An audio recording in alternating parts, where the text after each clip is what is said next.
But the way Desjardins saved all those people on the plane, that just didn't seem like something the Lord of Evil would do. Bast and Khufu took turns driving while Sadie and I dozed off and on. I didn't know baboons could drive recreational vehicles, but Khufu did okay. When I woke up around dawn, he was navigating through early morning rush hour in Houston, baring his fangs and barking a lot, and none of the other drivers seemed to notice anything out of the ordinary. For breakfast, Sadie, Bast and I sat in the motorhome's kitchen while the cabinets banged open and the dishes clinked. And miles of nothing went by outside. Bast had snagged us on some snacks and drinks, and Friskies of course, from a New Orleans all-night convenience store before we'd left, but nobody seemed very hungry. I could tell Bast was anxious. She'd already shredded most of the RV's upholstery and was now using the kitchen table as a scratching post. As for Sadie, she kept opening and closing her hand, staring at the feather of truth, as if it were a phone she wished would ring. Ever since her disappearance in the Hall of Judgment, she'd been acting all distant and quiet. Not that I'm complaining, but it wasn't like her. What happened with Anubis? I asked her for the millionth time. She glared at me, ready to bite my head off. Then she apparently decided I wasn't worth the effort. She fixed her eyes on the glowing feather that hovered over her palm. We talked, she said carefully. He asked me some questions. What kind of questions? Carter, don't ask, please. Please? Okay, that really wasn't like Sadie. I looked at Bast, but she wasn't any help. She was slowly gouging the Formica to bits with her claws. What's wrong? I asked her. She kept her eyes on the table. In the land of the dead, I abandoned you again. Anubis startled you, I said. It's no big deal. Bast gave me the big yellow eyes, and I got the feeling I'd only made things worse. I made a promise to your father, Carter. In exchange for my freedom, he gave me a job even more important than fighting the serpent. Protecting Sadie, and if it ever came necessary, protecting both of you.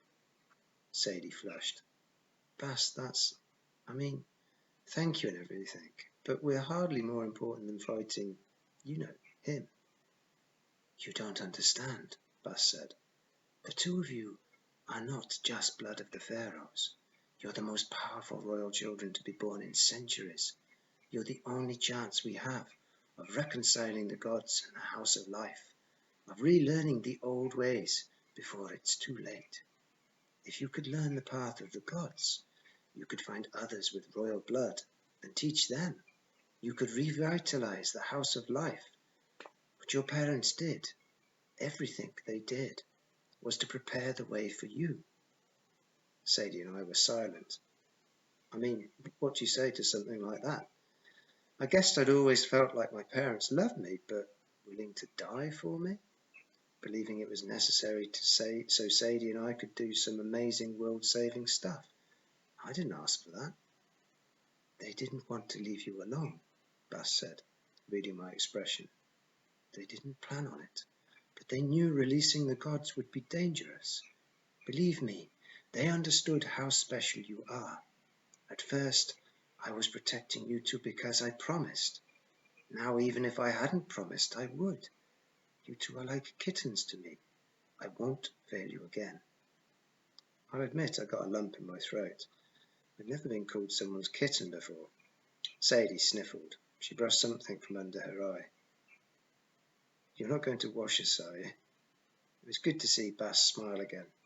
I'll try to resist. And by the way, Sadie, I'm proud of you. Dealing with Anubis on your own? Those death gods can be nasty customers. Sadie shrugged. She seemed strangely uncomfortable. Well, I wouldn't call him nasty. He looked hardly more than a teenager. What are you talking about? I said. He had the head of a jackal. No, when he turned human. Sadie. I was starting to get worried about her now. When Anubis turned human, he still had the head of a jackal. It was huge and terrifying and, yeah, pretty nasty. Why, what did he look like to you? Her cheeks reddened. He looked like a mortal guy. Probably a glamour, Bast said. No, Sadie insisted. It couldn't have been. Well, it's not important, I said. We got the feather. Sadie fidgeted, as if it was very important, but then she closed her fist and the feather of truth disappeared. It won't do us any good without the secret name of Set. I'm working on that. Bast's gaze shifted around the room. She seemed afraid of being overheard. I've got a plan, but it's dangerous. I sat forward. What is it? You'll have to make a stop. I'd rather not jinx us until we get closer, but it's on our way. Shouldn't cause much of a delay. I tried to calculate. This is the morning of the second demon day. Bast nodded. The day Horus was born. And Set's birthday is tomorrow, the third demon day. That means we have about 24 hours until he destroys North America. And if he gets his hands on us, Sadie added, he'll ramp up his power even more. It'll be enough time, Bast said. It's roughly 24 hours driving from New Orleans to Phoenix, and we've already been on the road for over 5 hours. If we don't have any more nasty surprises. Like the kind we have every day? Yes, Bast admitted. Like those. I took a shaky breath. 24 hours and it would be over, one way or the other. We'd save Dad and stop Set, or everything would have been for nothing. Not just what Sadie and I had done, but all our parents' sacrifices too. Suddenly I felt like I was underground again, in one of those tunnels in the first gnome, with a million tons of rock over my head. One little shift in the ground, and everything would come crashing down. Well, I said, if you need me, I'll be outside playing with sharp objects. I grabbed my sword and headed for the back of the RV. Never seen a mobile home with a porch before. The sign on the back door warned me not to use it while the vehicle was in motion, but I did anyway. It wasn't the best place to practice swordplay. It was too small, and 2 chairs took up most of the space. The cold wind whipped around me, and every bump in the road threw me off balance, but it was the only place I could go to be alone. I needed to clear my thoughts. I practiced summoning my sword from the duat and putting it back. Soon I could do it almost every time, as long as I kept my focus. Then I practiced some moves, blocks, jabs, and strikes, until Horus couldn't resist offering his advice. Lift the blade higher, he coached. More of an arc, Carter. The blade is designed to hook an enemy's weapon. Shut up, I grumbled. Where were you when I needed help on the basketball court? But I tried holding the sword his way, and found he was right. The highway wound through long stretches of empty scrubland. Once in a while we'd pass a rancher's truck or a family SUV, and the driver would get wide-eyed when he saw me, a black kid swinging a sword on the back of an RV. I'd just smile and wave, and Khufu's driving soon left them in the dust. After an hour of practice, my shirt was stuck to my chest with cold sweat. My breathing was heavy. I decided to sit and take a break. It approaches, Horus told me.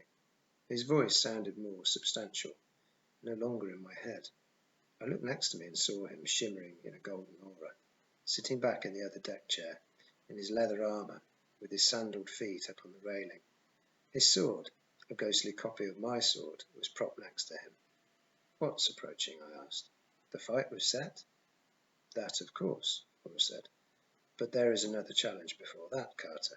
Be prepared. Great, as if I didn't have enough challenges already. Horus's silver and gold eyes glittered. When I was growing up, Set tried to kill me many times. My mother and I fled from place to place, hiding from him until I was old enough to face him. The Red Lord will send the same forces against you. The next will come. At a river, I guessed. Remembering my last soul trip. Something bad is going to happen at a river. But what's the challenge? You must beware. Horus's image began to fade. The god frowned. What's this? Someone is trying to... A different force. He was replaced by the glowing image of Zia Rashid. Zia! I stood up, suddenly conscious of the fact that I was sweaty and gross and looked like I'd just been dragged through the land of the dead. Carter, her image flickered. She was clutching her staff and wore a grey coat wrapped over the robes as if she was standing somewhere cold. Her short black hair danced around her face. Sanks Thoth, I found you. How did you get here? No time. Listen. We're coming after you. Desjardins, me, and 2 others. We don't know exactly where you are. Desjardins' tracking spells are having trouble finding you. But he knows we're getting close, and he knows where you're going, Phoenix. My mind started racing. So he finally believes Set is free. You're coming to help us? Zia shook her head. He's coming to stop you. Stop us? Zia, Set's about to blow up the continent. My dad... My voice cracked. I hated how scared and powerless I sounded. My dad's in trouble. Zia reached out a shimmering hand, but it was just an image. My fingers couldn't touch. Carter, I'm sorry. You have to see Desjardins' point of view. See, House of Life has been trying to keep the gods locked up for centuries to prevent something like this from happening. Now that you've unleashed them. It wasn't my idea. I know. But you're trying to fight Set with divine magic. Gods can't be controlled. You could end up doing even more damage if you let the House of Life handle this. Set is too strong, I said, and I can control Horus. I can do this. Zia shook her head. It will get harder as you get closer to Set. You have no idea. And you do? Zia glanced nervously to her left. Her image turned fuzzy like a bad television signal. We don't have much time. Mel will be out of the restroom soon. You've got a magician named Mel? Just listen. Desjardins is splitting us into 2 teams. The plan is for us to cut off on either side and intercept you. If my team reaches you first, I think I can keep Mel from attacking long enough for us all to talk. Then maybe we can figure out how to approach Desjardins. To convince him we have to cooperate. Don't take this the wrong way, but why should I trust you? She pursed her lips, looking genuinely hurt. Part of me felt guilty, while part of me worried this was some kind of trick. Carter, I have something to tell you. Something that might help, but it has to be said in person. Tell me now. Thoth, speak. You are impossibly stubborn. Yeah, it's a gift. We locked eyes. Her image was fading, but I didn't want her to go. I wanted to talk longer. If you won't trust me, I'll have to trust you, Zia said. I will arrange to be in Las Cruz, New Mexico tonight. If you choose to meet me, perhaps we can convince Mel. Then together, we'll convince Desjardins. Will you come? I wanted to promise just to see her, but I imagined myself trying to convince Sadie or Bast that this was a good idea.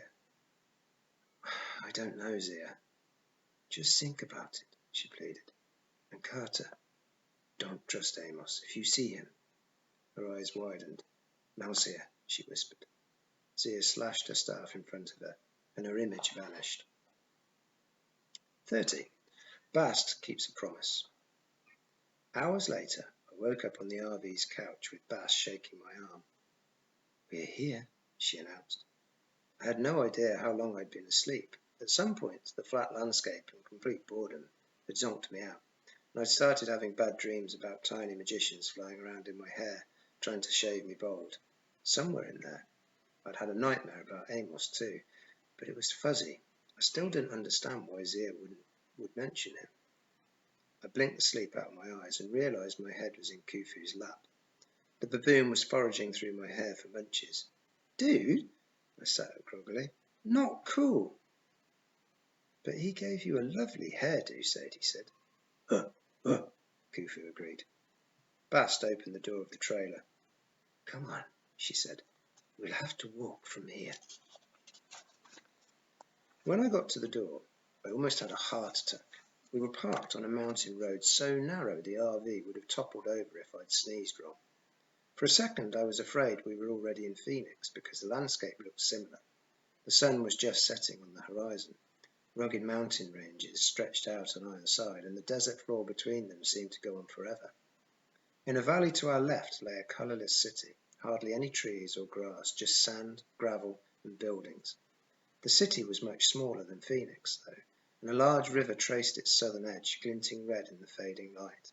The river curved round the base of the mountains below us, before snaking off to the north.